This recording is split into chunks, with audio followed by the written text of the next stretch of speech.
له ولا مضل له ومن يضلل فلا هادي له. أشهد أن لا إله إلا الله وحده لا شريك له وأشهد أن محمدا عبده ورسوله لا نبي بعده. اللهم صل على محمد وعلى آل محمد كما صليت. Bismillahirrahmanirrahim. Kita bersyukur kepada Allah Subhanahu wa taala pada pagi hari ini kita masih diberikan kesehatan dan kekuatan untuk bisa hadir di sini kita ini dalam rangka taqarrub Allah melaksanakan sholat subuh berjamaah dan masih bertahan untuk seperti kajian subuh kita dan akhirnya adalah keempat di bulan Muharram dari bulan September dan biasanya dan pada hari ini kita akan lanjutkan kajian kita mengenai pernikahan itu. Karena sudah masuk pada kewajiban suami istri, ini sudah masuk pada di keluarganya. Jika pernikahannya sudah selesai, berarti kita berpindah kewajiban pada suami dan istri.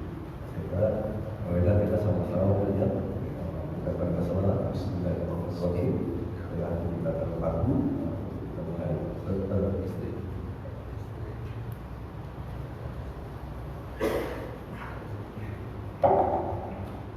Bismillahirrahmanirrahim.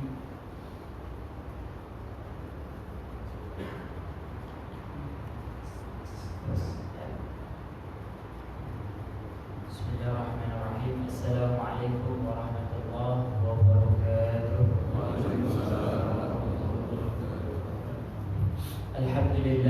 Alhamdulillahilladzi bi ni'matihi tatimmu shalihat. Alhamdulillahi hamdan katsiran tayyiban mubarakan fihi. Nahmaduhu subhanahu wa nashkuruhu wa min kulli dhanbin nastaghfiruh. Wa nashhadu an la ilaha illallah wahdahu la syarika lah. Wa nashhadu anna Muhammadan 'abduhu wa rasuluh. Subhanaka la ilma lana illa ma 'allamtana innaka antal alimul hakim. Allahumma anfa'na bima 'allamtana wa 'allimna ma yanfa'una wa zidna 'ilman tanfa'una bihi ya rabbal alamin.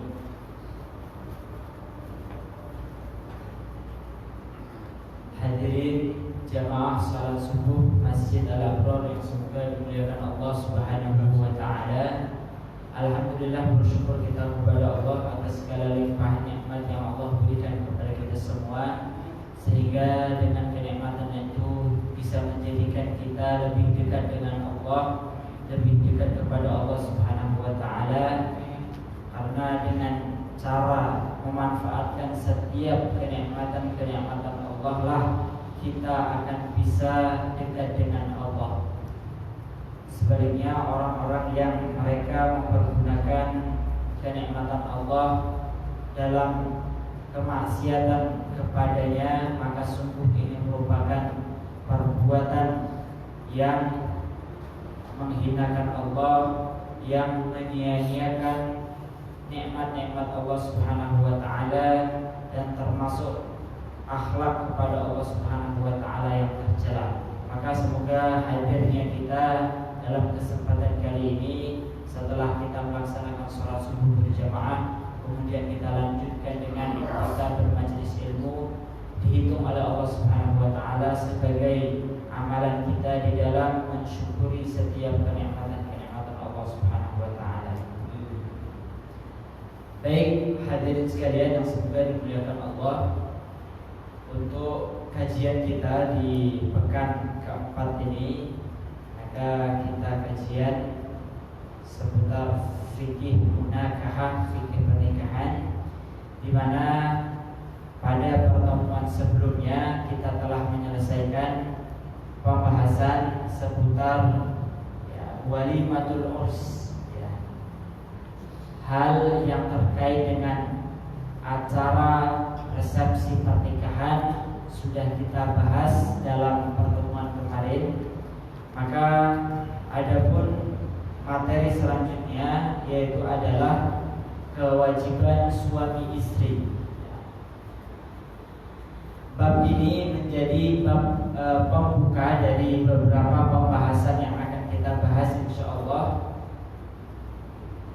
di di mana di dalam pembahasan ini kita mencoba untuk menjelaskan bahwa di dalam pernikahan itu Allah Subhanahu wa taala telah memberikan kewajiban-kewajiban baik kepada suami maupun kepada istri. Karena di dalam pernikahan itu ada nilai ibadahnya, manakala kita melaksanakan sebagai seorang suami melaksanakan kewajiban-kewajiban yang Allah Subhanahu wa taala telah tetapkan kepada setiap lelaki, setiap suami, seperti itu. Maka jemaah sekalian yang semoga dimuliakan Allah, inilah yang menjadi pembahasan yang sering dibahas oleh ahli parenting, Pak ya. Nah itu terletak di bagian ini, yaitu adalah bagaimana jadi banyak sekali nasihat-nasihat, kemudian tips-tips dan lain sebagainya yang berkaitan bagaimana agar seorang suami ataupun seorang istri itu bisa melaksanakan kewajibannya dengan sempurna. Nah, itu pembahasan seputar parenting itu terletak pada pembahasan ini, yaitu adalah bagaimana kewajiban suami istri itu bisa dilaksanakan, sehingga ketika suami istri bisa melaksanakan kewajibannya masing-masing, secara otomatis hak daripada suami maupun istri akan didapatkan. Seperti itu. Maka di antara tips parenting itu adalah kita tidak perlu untuk suami istri itu tidak perlu terlalu berpikir bagaimana kalau misalnya kita di sini, bagaimana istri itu bisa, bagaimana kita bisa mendapatkan hak kita dari istri. Tidak perlu terlalu memikirkan hal itu, asalkan masing-masing daripada suami maupun istri itu melaksanakan kewajibannya dengan maksimal. Nah ini secara otomatis mereka akan mendapatkan haknya masing-masing. Seperti itu. Maka dalam pembahasan kali ini kita penekanan kita bukan pada sebagaimana yang dijelaskan oleh para ahli parenting gitu, ustaz-ustaz yang ahli di dalam masalah menjelaskan bagaimana kewajiban suami istri mulai dari mempergauli istri, berkomunikasi dengan istri, seni komunikasi dengan istri, kemudian bagaimana ketika terjadinya konflik, memahami perasaan istri. Ini semuanya termasuk di dalam pembahasan kewajiban suami istri. Maka insya Allah kita tidak akan terlalu fokus pada pembahasan bagaimana nasihat-nasihat kepada suami istri itu, namun insya Allah nanti ada sedikit sisipan-sisipan terkait bagaimana nasihat-nasihat yang dijelaskan oleh para ulama terkait kewajiban suami istri, sehingga memotivasi kita semua di dalam melaksanakan perintah Allah Subhanahu wa taala sebagaimana firman Allah, wa'ashiruhunna bil ma'ruf. Jadi perintah Allah Subhanahu wa taala untuk melaksanakan kewajiban-kewajiban kepada para istri, yaitu adalah wa'ashiruhunna bil ma'ruf, dan pergaulilah mereka dengan cara yang ma'ruf. Makna mempergauli ataupun memperlakukan istri dengan baik itu maknanya sangat luas sekali. Mulai dari bagaimana kita memberikan mahar, mulai dari bagaimana kita memberikan nafkah, kemudian begitu pula bagaimana kita di dalam berkomunikasi dengan istri, kemudian kita bermalam dengan istri, kemudian membantu urusan kecil yang dilakukan oleh istri, mulai dari mungkin nyuci baju ataupun nyuci piring, nyapu dan lain sebagainya. Ini termasuk daripada makna wa'ashiruhunna bil ma'ruf. Sehingga Rasulullah SAW juga menyampaikan kepada para sahabatnya, khairukum li ahli wa ana khairukum li ahli. Kata Rasulullah SAW, sebaik-baik kalian. Ya, kalau kita pernah mendengar hadis tentang keutamaan mempelajari dan mengajarkan Al-Quran, maka teks hadisnya hampir sama. Khairukum man ta'allama al-Qur'ana wa 'allama. Sebaik-baik kalian adalah yang mempelajari dan mengajarkan Al-Quran. Nah, ini teksnya hampir sama. Khairukum li ahli. Sebaik-baik kalian. Jadi kalau misalnya dari seluruh para suami yang ada, laki-laki yang ada, maka timbangan kebaikan di sisi Allah Subhanahu wa Ta'ala itu, selain salah satunya itu adalah terkait dengan bacaan Al-Quran, maka kaitannya dengan manusia, maka salah satu yang menjadi nilai itu adalah bagaimana seseorang di dalam mempergauli istrinya, berkomunikasi dengan istrinya. Ya, maka Rasulullah menyebutkan khairukum li ahli. Sebaik-baik kalian adalah lelaki ataupun suami yang paling baik di dalam memperlakukan istrinya, berkomunikasi dengan istrinya, bermuasyarah dengan istrinya. Wa ana khairukum li ahli. Dan aku, kata Rasulullah, adalah manusia, hamba yang paling baik di antara kalian di dalam memperlakukan keluarga. Ini Rasulullah menyebutkan beliaulah contoh tauladan yang baik ketika kita ingin bagaimana sih cara memperlakukan istri, berkomunikasi dengan istri, bergaul dengan istri dengan cara yang baik itu. Maka Rasulullah sudah menyebutkan, wa ana khairukum li ahli. Akulah manusia yang paling baik di dalam memperlakukan bergaul dengan istri-istriku, keluarga. Maka nanti di sana banyak sekali pembahasan, yaitu adalah parenting nabawi, bagaimana Rasulullah di dalam mengatur, mendidik, mengajarkan keluarganya itu seluruhnya sudah jelas. Sudah jelas dijelaskan di dalam berbagai macam riwayat. Bagaimana ketika mendidik istri, mengajari istri, kemudian ketika antara istri yang satu dengan istri yang lain, ya. Kalau jamaah sekalian istrinya cuma satu, satu saja dulu. Bagaimana ketika jadi belum bisa belajar manajemen konflik di antara istri, Pak, ya. Kalau mau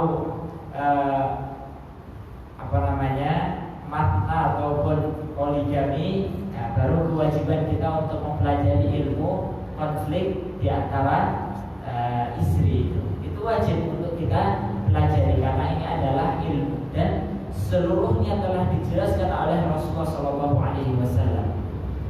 Maka jemaah sekalian yang semoga dimuliakan Allah, tema seputar kewajiban suami istri ini akan kita bahas ataupun kita jelaskan secara bertahap, karena di antara bentuk kewajiban yang harus dilakukan oleh suami maupun istri itu diantaranya adalah yang pertama, ini kewajiban suami. Yang pertama itu adalah memberi mahar. Ini yang pertama, kewajiban suami yang pertama itu adalah memberi mahar. Nah, ini insyaallah akan kita bahas secara terperinci. Kemudian yang kedua adalah memberi nafkah. Ya. Kalau yang pertama tadi mahar, ya, apakah mahar itu menjadi syarat di dalam sah atau tidaknya sebuah akad pernikahan, akan kita jelaskan. Bagaimana ukuran mahar yang diajarkan oleh ataupun dicontohkan oleh Rasulullah itu akan kita bahas juga.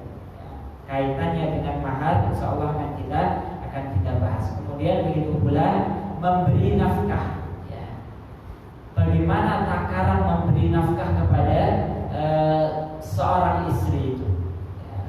Kemudian apa saja bentuk-bentuk nafkah bagi seorang istri itu. Kapan berhentinya ya, kewajiban untuk memberi nafkah kepada istri. Nah, ini pembahasan seputar pemberian nafkah. Ya. Kemudian yang ketiga yaitu adalah ya, melakukan hubungan suami istri. Nah, ini nanti kita akan jelaskan apakah ini termasuk kewajiban suami atau itu adalah menjadi hukumnya itu adalah wajib ataupun sunnah. Nah, ini akan kita jelaskan juga apa konsekuensi daripada terjadinya hubungan suami istri itu. Kemudian yang keempat yaitu adalah bermalam bersama istri. Ya, makna daripada bermalam bersama istri ini ya, menjadi penekanan, artinya adalah jangan sampai kita sebagai seorang suami itu ya, yang namanya tidur di rumah bersama istri itu jarang sekali. Ini sering terjadi, Pak. Ya. Suami lebih suka ya, bermalam di tempat temannya, bermalam ya, di luar ketimbang ya di rumah tidur bersama istri. Nah, ini kapan apa ukurannya ketika seseorang itu tidak ataupun sudah lama meninggalkan untuk bermalam bersama istri ya, sehingga waktunya ya, bisa jadi hal itu menjadi alasan bagi istri untuk menggugat cerai. Nah, ini harus kita pahami bersama. Baik. Kemudian yang kelima yaitu adalah menggilir para istri. Nah, ini khusus untuk yang memiliki 2, 3 ataupun 4 istri. Ya, karena kewajiban untuk memberi jatah bermalam bersama istri pertama, kedua dan seterusnya itu ya, harus dilaksanakan, gitu Pak ya. Harus dilaksanakan, jangan sampai ketika sudah punya istri kedua ataupun yang disebut dengan istri muda, kemudian istri ketiga, istri lebih muda, istri keempat, istri paling muda, gitu Pak ya. Jadi maunya hanya bermalam dengan ya, yang paling muda saja, ini tidak diperbolehkan. Maka ada aturan dan anjuran untuk bagaimana menggilir bersama kepada istri-istri yang ada. Kemudian kewajiban yang keenam yaitu adalah berkhidmat, memberikan pelayanan. Ini termasuk mengobati istri ketika sakit, kemudian ya, membantu pekerjaan istri yang remeh di rumah. Ini termasuk apa-apa yang dicontohkan oleh Rasulullah SAW. Jadi jangan sampai kita sebagai seorang suami itu di dalam rumah itu taunya kita hanya dilayani saja, ya, makan disediakan, baju dicuci dan lain sebagainya, tanpa kita melakukan apa-apa, menganggap bahwasanya pekerjaan yang ada di rumah itu adalah yang melakukan seluruhnya istri, sedangkan suami tidak ya, untuk sekedar nyapu saja itu malas-malasan. Ini bagaimana anjuran Rasulullah SAW terkait hal ini.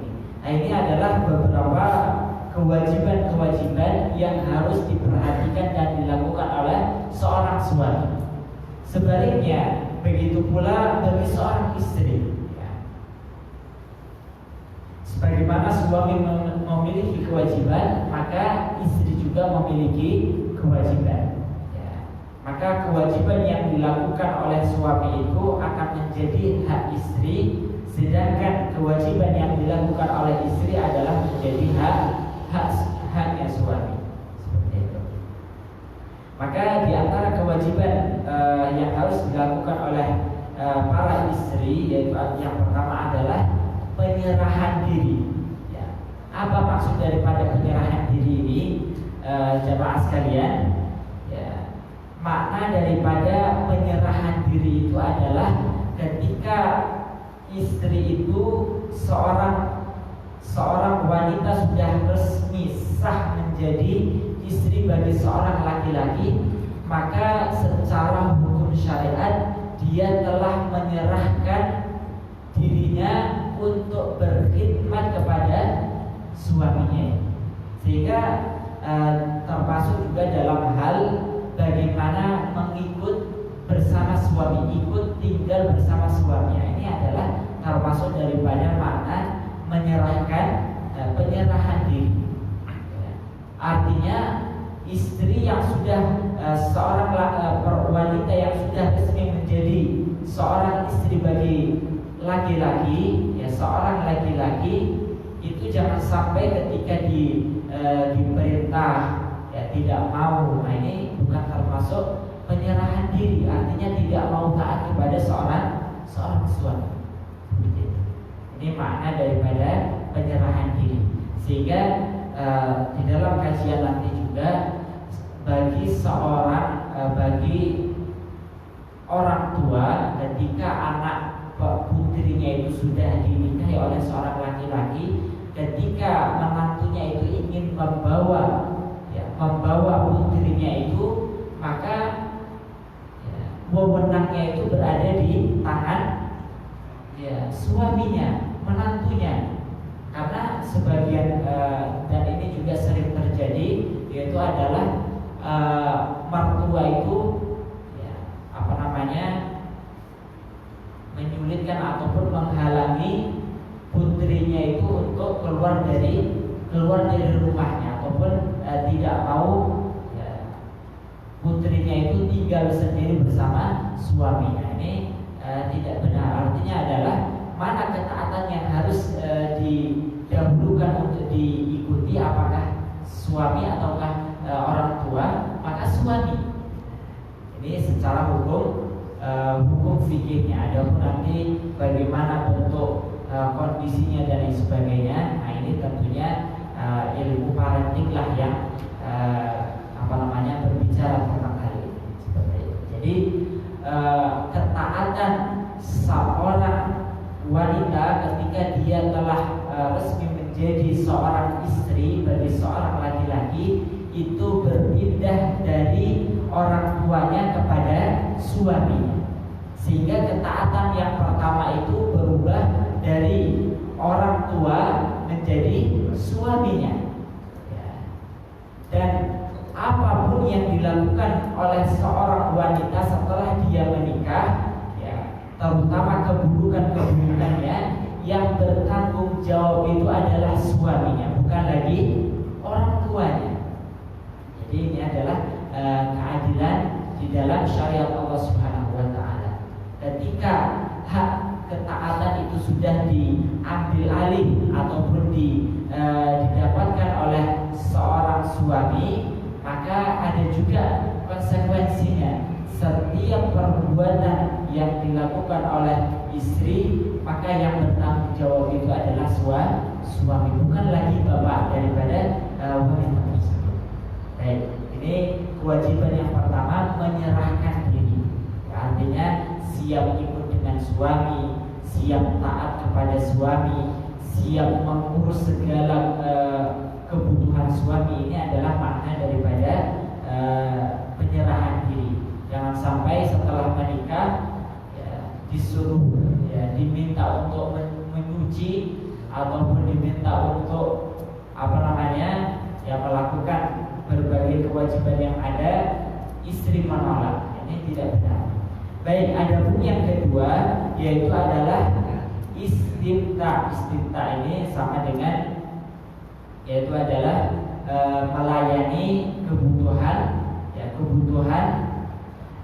suami terkhusus di dalam masalah hubungan badan. Nah, ini termasuk ya, kewajiban yang harus dilakukan oleh seorang istri seperti itu. Kemudian adapun yang ketiga yaitu adalah diberi pelajaran ketika melakukan ya kemaksiatan ataupun istilahnya itu adalah nusyuz. Ya, nusyuz itu adalah pembangkangan yang dilakukan oleh seorang istri. Ya, mulai dari bermaksiat tingkat yang ringan ataupun yang besar. Ya, nusyuz itu di dalam istilah di dalam Al-Quran itu ada, ya, itu adalah bentuk pembangkangan, artinya istri tidak mau taat kepada perintah Allah ataupun perintah suami yang memerintahkan kepada ketaatan. Ini ketika istri itu melakukan nusyuz, maka suami memiliki hak untuk memberikan ya, pelajaran ataupun hukuman. Hukuman ini tidak mesti bentuknya pukulan. Ya, yang pertama langsung pukulan tidak. Jadi kita ambil katanya itu adalah pelajaran. Baik, ini yang ketiga. Adapun yang keempat, meminta izin ketika berpergian. Meminta izin ketika berpergian. Karena di dalam sebuah riwayat dijelaskan ketika seorang istri itu hendak ya, di antara kewajiban yang harus dijalankan oleh seorang istri itu adalah ya, tidak boleh menerima tamu tanpa izin suami, dan begitu pula keluar rumah tanpa izin suami. Bagaimana bentuk daripada keluar rumah itu? Apakah sampai batasannya sampai mana ketika harus izin? Nah, itu insya Allah yang akan kita bahas. Kemudian adapun yang kelima yaitu adalah tidak mengizinkan laki-laki masuk ke dalam rumah ini yang sudah kita bahas tadi. Adapun yang keenam, berkhidmat melayani suami. Ini sudah juga kita bahas dalam penyerahan diri itu tadi. Baik, jamaah sekalian yang semoga dimuliakan Allah Subhanahu wa taala, seluruh apa yang menjadi kewajiban suami atau kewajiban istri ini hukum fikihnya sangat banyak sekali dan harus kita jelaskan dengan detail. Harus kita jelaskan dengan detail sehingga di dalam kita melaksanakan kewajiban kita sebagai seorang suami itu kita paham dengan baik. Ya. Bagaimana bentuk mahar itu, bagaimana bentuk nafkah itu, ya. Apakah nafkah itu hanya sekedar apa yang kita berikan kepada istri untuk makan sehari-hari. Apakah ya, bentuk nafkah itu ya, lebih dari uang belanja istilahnya. Ini insya Allah akan kita bahas. Dan begitu pula kewajiban istri. Seorang istri harus paham lebih detail terkait kewajiban yang harus dia laksanakan. Sehingga salah seorang ulama ketika baru saja selesai menikah, selesai ijab kabul, itu bertanya kepada istrinya, ataupun istri bertanya kepada suaminya, apa saja hal-hal yang kamu tidak sukai, ya, apa saja hal-hal yang kau tidak sukai, ya. Maka suami yang soleh itu menjelaskan hal-hal apa saja yang beliau tidak sukai dari istrinya kita menjalani ya kehidupan rumah tangga.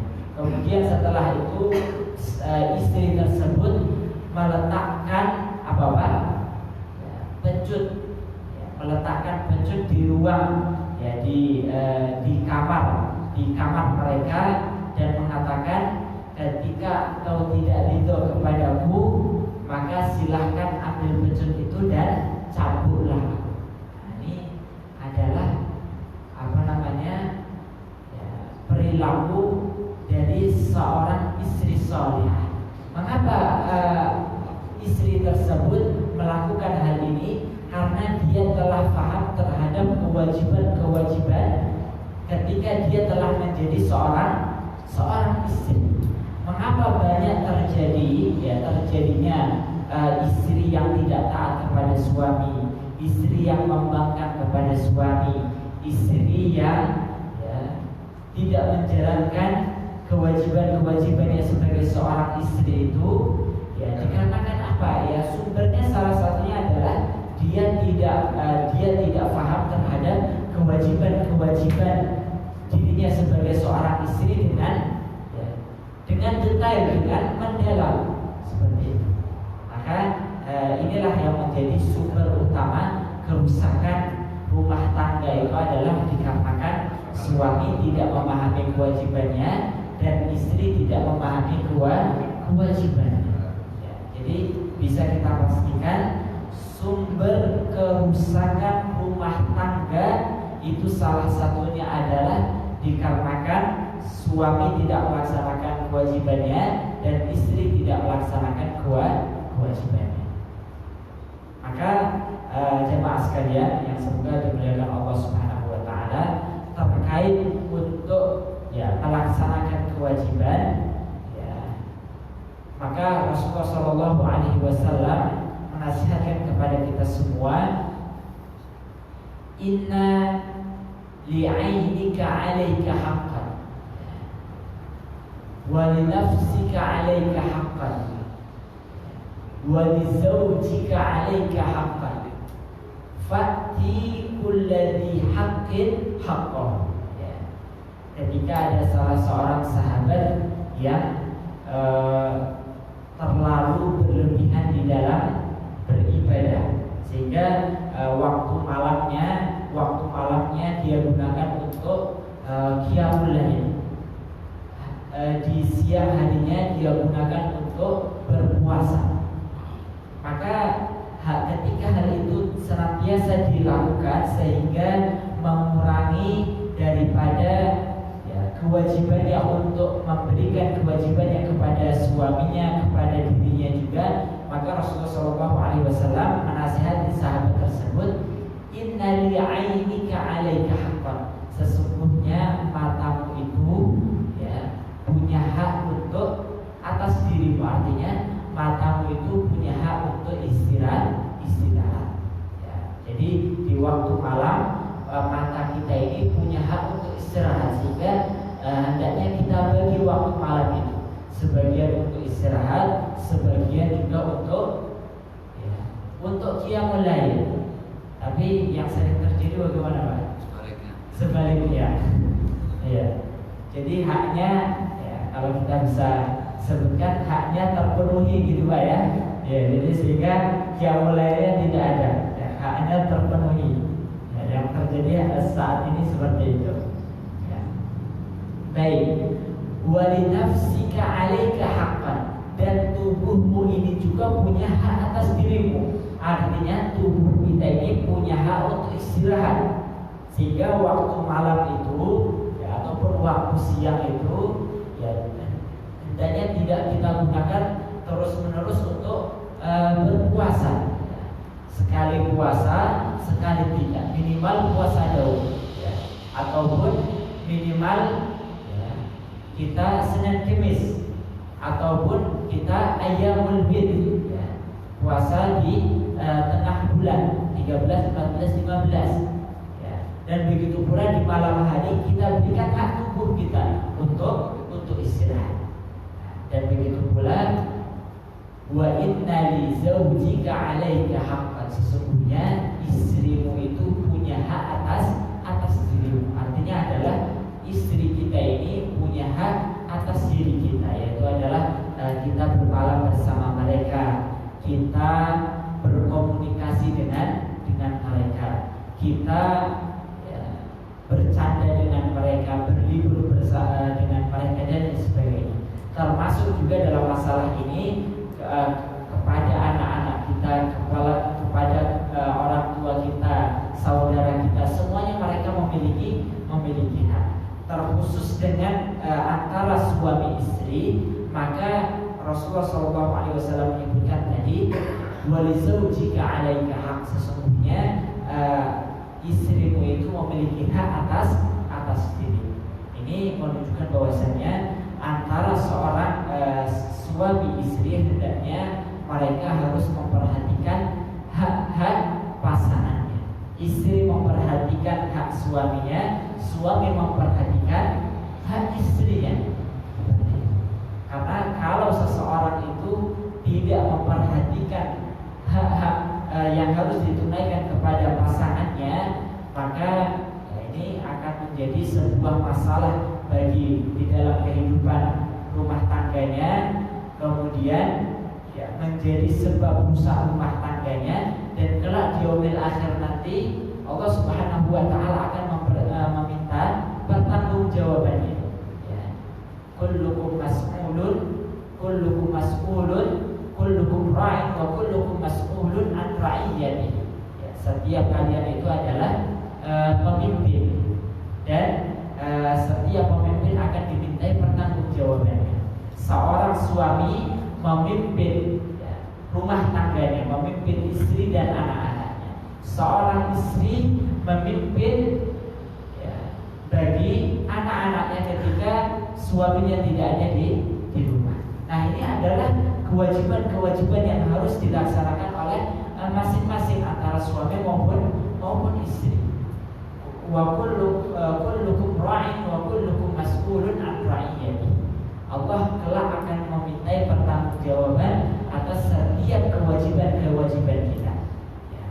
Baik, sehingga dalam masalah kewajiban ini saking pentingnya, terutama kewajiban istri terhadap suaminya, maka Rasulullah SAW menyebutkan, la tu'addil mar'atu haqqa rabbiha hatta yu'addi haqqa zawjiha.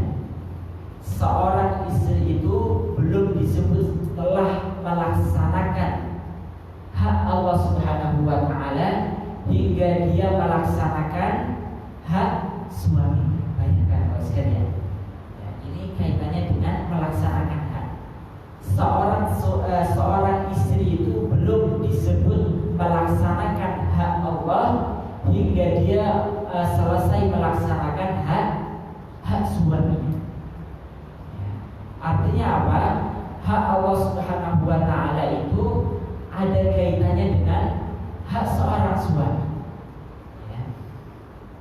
Belum sempurna ibadah seorang istri kepada Allah Subhanahu wa taala, hubungan tidak baik, belum dikatakan baik hubungan seorang istri kepada Allah Subhanahu wa taala hingga dia memperbaiki hubungannya dengan suami. Saking Allah Subhanahu wa taala perhatian dan menekankan terkait dengan hubungan antara suami istri. Bahkan Rasulullah SAW menyebutkan di dalam sebuah hadis, "Lau kuntu amuran nas an yasjuda ahadun ala ahadin la amartul mar'ata an tasjuda ala zawjiha." Sekiranya boleh aku memerintahkan manusia untuk bersujud antara satu dengan yang lainnya, niscaya aku akan perintahkan istri itu untuk bersujud kepada suami. Bayangkan, hampir saja Rasulullah itu memerintahkan istri itu untuk bersujud kepada suami. Saking besarnya kewajiban yang harus ditunaikan oleh seorang istri. Dan begitu pula hal ini tidak menutup kewajiban seorang istri kepada seorang suami kepada istrinya, seperti itu. Baik jemaah sekalian yang semoga dimuliakan Allah Subhanahu wa taala. Sebenarnya ini kita mau masuk ke pembahasan mahar, namun khawatir tidak cukup. Kita berikan waktu saja kita untuk tanya jawab secara umum terkait dengan kewajiban suami istri, namun secara detail kewajiban-kewajiban yang telah kita sebutkan tadi akan kita bahas pada pertemuan selanjutnya. Wallahu a'lam. Kita mungkin beberapa panel ibu yang mau ditanyakan mengenai kewajiban suami dan kewajiban istri. Ini masih dalam bentuk pendahuluannya, ini masih dalam bentuk gamblang. Ada Pak? Sudah cukup jelas. Kalau sekarang kita bagi biasanya gitu, laki-laki cari uang, perempuannya masak. Nanti kita tahu sebetulnya gimana sih kewajiban-kewajiban itu yang sebenarnya. Nanti dikasih tahu dari mulai Allah sampai kepada dan apa sih yang perempuan khusus itu apa? Yang paling riskan sebenarnya pada zaman sekarang adalah perempuan khusus tadi. Kalau dengan perempuan bekerja tadi, dalam hal minta izin tadi, apakah ada beberapa pendapat katanya seorang istri yang sudah kerja tidak harus dia meminta izin terus-menerus. Cukup kan sudah tahu bahwa suaminya mau sini atau berangkat kerja. Ini sebenarnya bagaimana Ustaz? Menurut itu sebenarnya gimana? Ketika kebiasaan rutinitas, jadi istri memiliki rutinitas keluar dari rumahnya, apakah setiap hari dia harus meminta izin kepada suaminya? Maka dalam kaitan dengan meminta izin kepada suami ini, ada yang harus dilakukan ya, di setiap waktu, ada yang cukup diberikan ya, pada awalnya saja. Nah, adapun untuk kegiatan yang sudah rutin, misalnya belanja ke pasar dekat rumahnya, ini karena hal itu kalau bentuk aktivitas keluar rumah yang sudah rutin dilakukan oleh seorang istri, maka seorang suami cukup untuk memberikan izin di awal saja. Artinya di awal pernikahan kamu boleh keluar rumah untuk belanja, untuk nanti ketika sudah memiliki anak dan sekolah, kamu boleh setiap hari keluar rumah untuk antar jemput anak dan sebagainya. Ini adalah kesepakatan yang sudah disampaikan seorang suami di awal, sehingga tidak perlu istri meminta izin setiap hendak keluar rumah, seperti itu ya. Jadi ketika suami berangkat kerja ditelepon, Pak atau siapa ya, saya mau izin keluar rumah, mau belanja, mau antar anak, ini tidak perlu, karena sudah diizinkan suami ketika di awal, seperti itu. Dan adapun untuk bentuk aktivitas di luar rumah yang sifatnya bukan rutin ya, seperti ke rumah mertuanya misalnya, ataupun keluar bersama teman-temannya ya, ataupun kegiatan-kegiatan yang lain, maka ini dianjurkan dan diperintahkan untuk meminta izin kepada suami, karena sangat hati suami itu yang tentunya yang hatinya baik ya, ketika suami datang ke rumah kemudian tidak mendapati istrinya ada di rumah, ya. Dan bentuknya juga yang kedua, bentuk keluar dari rumah meminta izin itu bentuknya kedua, ketika terjadi misalnya keributan di dalam rumah tangga ataupun cekcok dan sebagainya, istri dilarang keras untuk keluar dari rumah. Ya, ini makna keluar dari rumah yang kedua. Betapa banyak istri itu ketika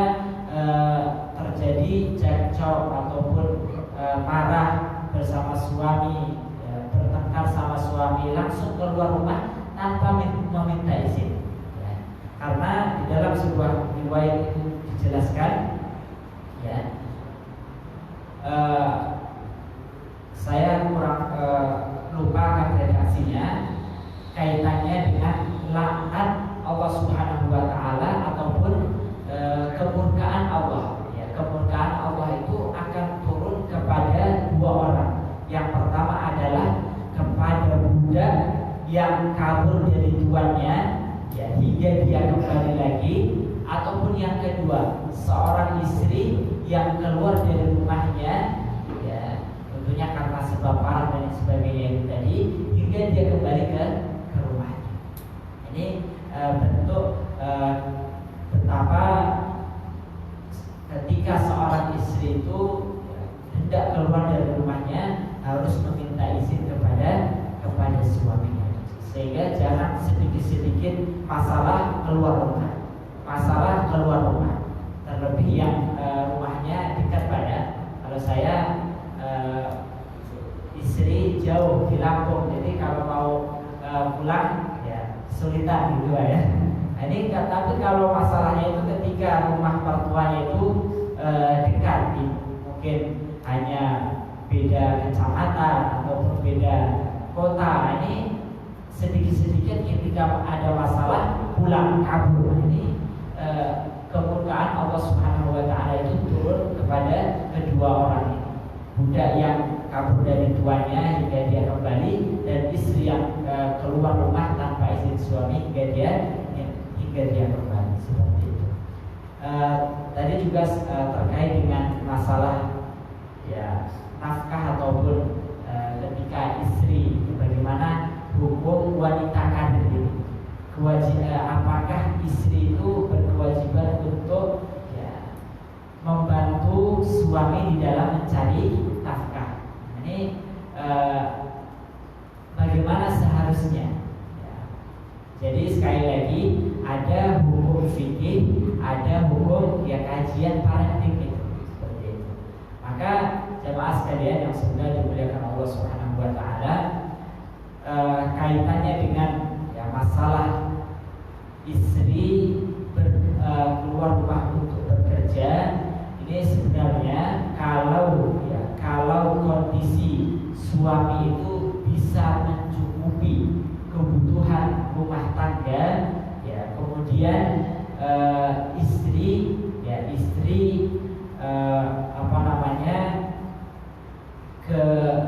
kebutuhan orang lain terhadap istri itu tidak begitu penting, artinya istri bukan menjadi seorang guru ataupun seorang dokter dan lain sebagainya, yang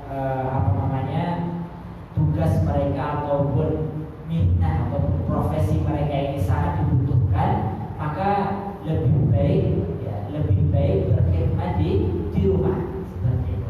Jadi namun kondisinya harus disesuaikan. Ketika profesi ataupun kebutuhan orang lain terhadap istri itu tidak terlalu penting, maka lebih baik istri berada di rumah, seperti itu.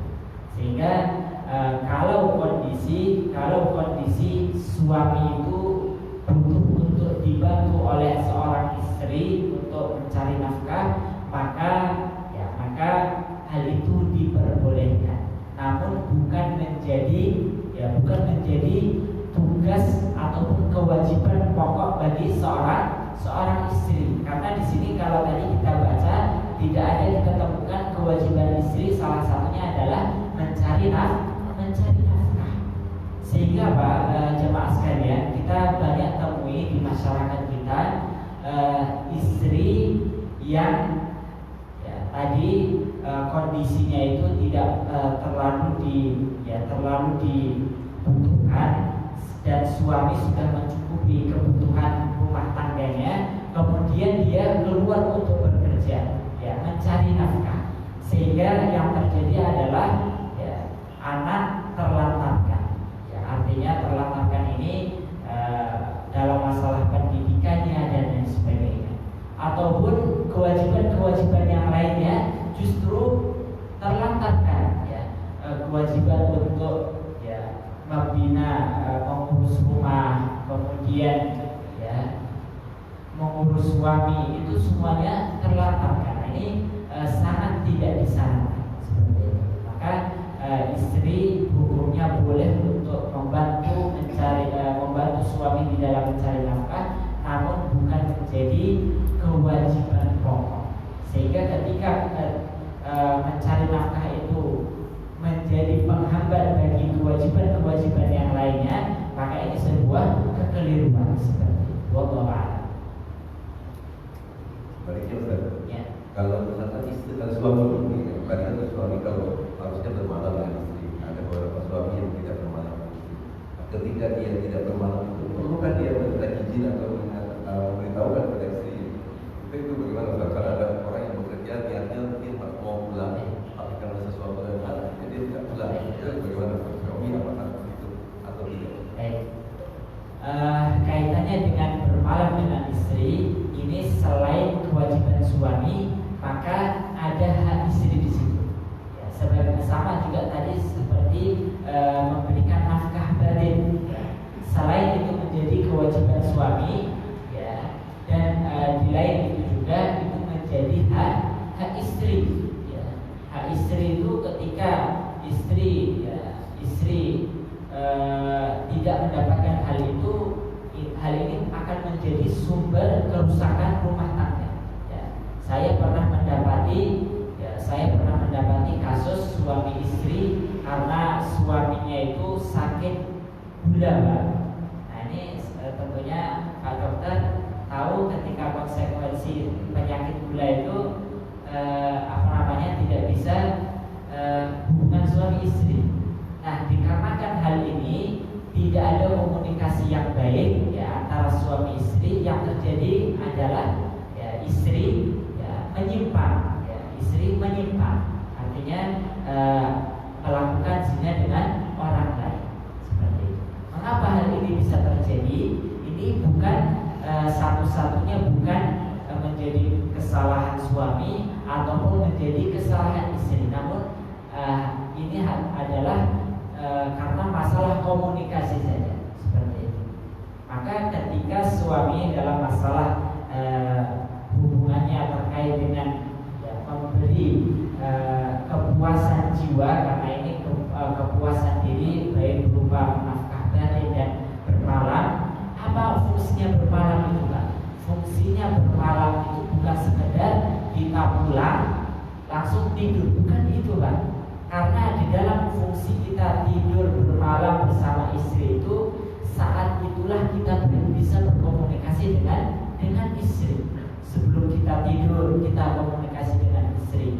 Masalah-masalah seputar anak, seputar rumah tangga, seputar pekerjaan, seputar masalah istri, mungkin ada sakit dan lain sebagainya, itu semuanya bisa lebih enak dikomunikasikan ketika di malam hari. Kalau kita mulai dari pagi sampai sore itu mungkin kita fokus bekerja, ya maka komunikasi kita itu terjadi ketika di malam hari kita. Nah, ketika malam hari itu kita tidak maksimalkan untuk bersama istri, ya, maka ini adalah sumber kerusakan pertama retaknya hubungan suami istri. Maka dalam kajian parenting itu sangat ditekankan sekali bagaimana suami dan istri bisa membangun komunikasi yang baik. Salah satu cara membangun komunikasi yang baik itu adalah mencari waktu terbaik. Cara istri menasihati suami itu bukan dengan di depan pintu. Artinya adalah ketika suami melakukan kesalahan langsung dilabrak, bukan seperti itu, Pak. Itu komunikasi yang salah. Maka hendaknya mencari waktu yang tepat, mencari tempat yang tepat juga, pas juga. Ini adalah seni komunikasi suami istri seperti itu.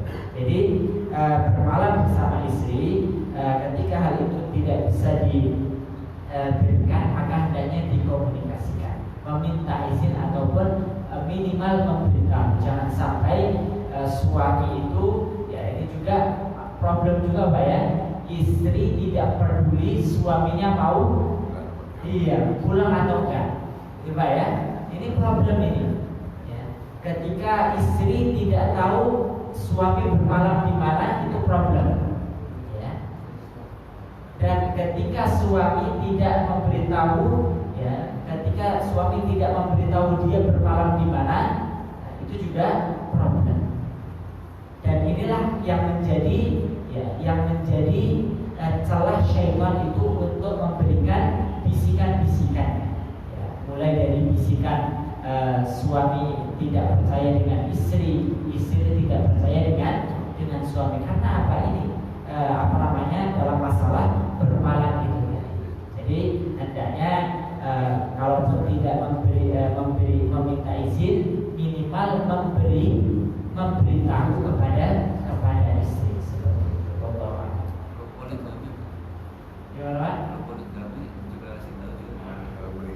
Ya, kalau poligami pastinya hal itu sudah dikomunikasikan. Ya, silahkan tanya yang sudah mempraktikkan ya Pak ya. Itu ya, jadi sudah diatur Pak. Sampai saya pernah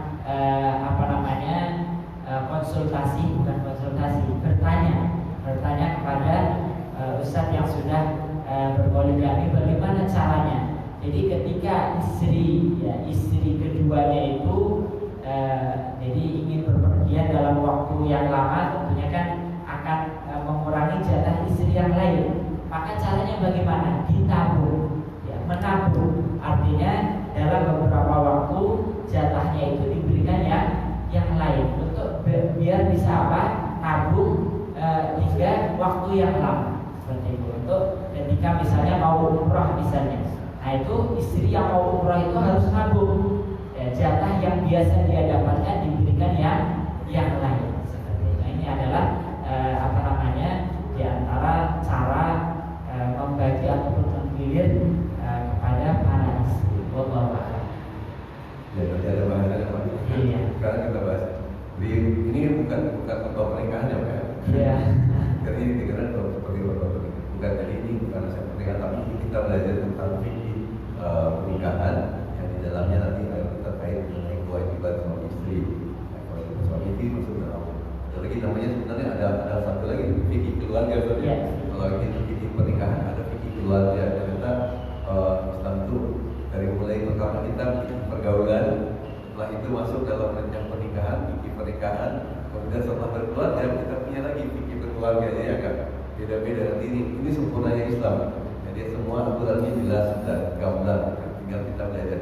Dan pada hari ini kita sudah berikan pengetahuan mengenai bagaimana kewajiban suami istri yang selama ini mungkin selama ini sebagian besar talanya cuma suami mencari nafkah, istri tukang masak di rumah, misalkan gitu. Nanti kita akan bahas lebih banyak itu tentang apa seperti apa supaya kita bisa memperbaiki lagi kehidupan berkeluarga kita, kehidupan pernikahan kita, kehidupan pernikahan itu nanti minimal kalau kita sudah terlanjur bisa diberikan kepada anak-anak kita yang akan berkeluarga dan akan menikah, sehingga kita tahu apa yang kita lakukan dan apa yang sebenarnya Islam sarankan atau Islam wajibkan, sunahkan untuk kita lakukan dalam rumah tangga. Sekiranya demikian kajian kita pada pagi ini. Jazakallahu khairan. Mudah-mudahan Allah memberikan rahmat kepada kita sekalian dan kita hadir mendapatkan hidayah, menerima hidayah bayan, dan kemudian memberikan hidayah taufik sehingga kita diberikan kekuatan untuk bisa mengamalkan satu demi satu ayat hadis yang sudah kita dengar, yang sudah kita pelajari dan sudah mendapatkan penjelasan dari ustaz-ustaz kita ini. Marilah kita tutup majlis kita dengan bacaan Al-Fatihah. Subhanallah wa bihamdika asyhadu an la ilaha illa anta astaghfiruka wa atubu ilaik. Assalamualaikum warahmatullahi wabarakatuh.